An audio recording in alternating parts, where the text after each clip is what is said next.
Привет. Сегодня у нас тема, прямо скажем, непростая, но очень интересная.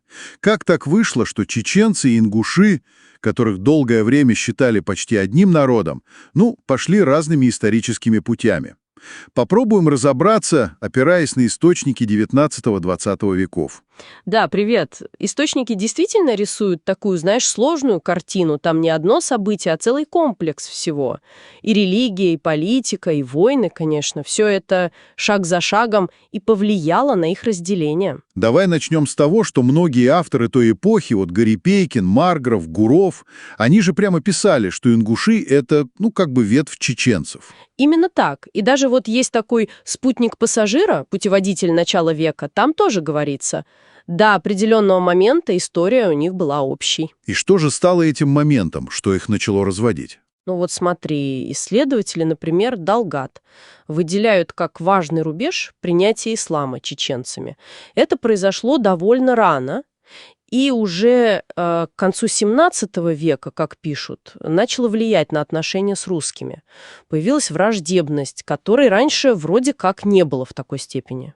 А ингуши? Они же рядом жили? А у ингушей ситуация была немного другая. Отчасти, наверное, география сыграла роль. Горы, некоторая такая изолированность, что ли. Они дольше сохраняли какие-то свои старые связи, например, с Грузией, где христианство было сильно. То есть у них были другие внешние контакты? Да, и плюс еще платили дань кабардинским князьям. Это тоже показывает их особое положение. Получается, пока чеченцы все глубже погружались в ислам, и в связанные с ним политические процессы, ингуши шли немного своим путем. Хорошо, а потом XIX век, Кавказская война. Тут, наверное, различия стали совсем явными. Ой, еще как! Чечня — это же центр сопротивления России. Мюридизм, имам Шамиль. Об этом пишут, практически все. И Далгат, и Максимов с Вертиповым. Такая мощная военная религиозная сила. А ингуши? А ингуши, как отмечают те же Максимов, Вертепов, Гарипекин, они в массе своей остались в стороне от этого движения. То есть не поддержали Шамиля? В основном нет. Более того, они, как пишут, сохраняли куда более мирные отношения с русскими властями.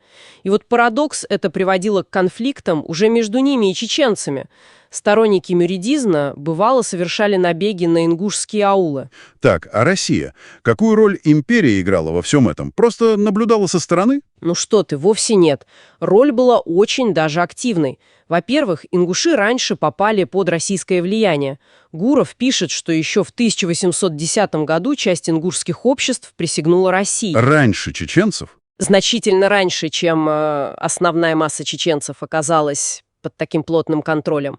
Во-вторых, русские войска, как отмечают Максимов и Вертепов, порой даже защищали ингушей от набегов тех чеченцев, кто воевал с империей. Интересно. А эта политика переселения на равнину, Ермоловская?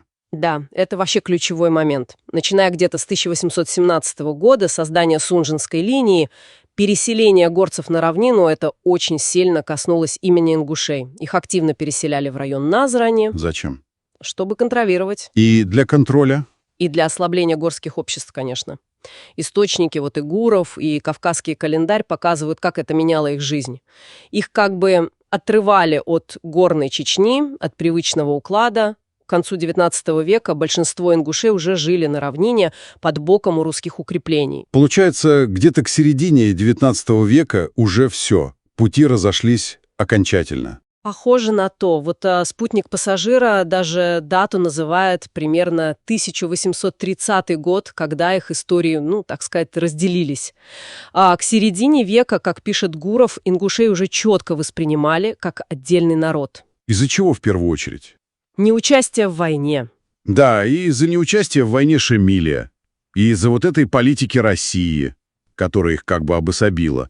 Есть даже точка зрения у Маркграфа, что ингушские промыслы в тот период несколько отставали экономически, отчасти из-за этой изоляции и новых условий жизни. Хорошо, давай попробуем собрать все вместе. Что нам говорят источники? Разделение чеченцев и ингушей — это не какой-то один момент, а такой долгий и сложный процесс. Именно. На него влияло очень многое. Разное время и глубина принятия ислама. Потом этот мюридизм в Чечне, который был очень воинственным. Разная позиция по отношению к России. Кто-то воевал, кто-то старался держаться в стороне или даже сотрудничал. И, конечно, политика самой империи. Переселение, контроль. Да, целенаправленная политика, все эти факторы — религия, война, политика, даже география — они вот так переплелись, что из очень близкой, по сути, единой общности со временем получилось два отдельных народа. У каждого своя история, своя траектория. И вот какая мысль тут возникает, знаешь? Как же сильно внешние силы, большая политика, войны, административные решения могут повлиять на судьбу и самосознание даже самых близких, родственных народов, буквально направить их по разным дорогам. На этом, пожалуй, наше сегодняшнее погружение завершим.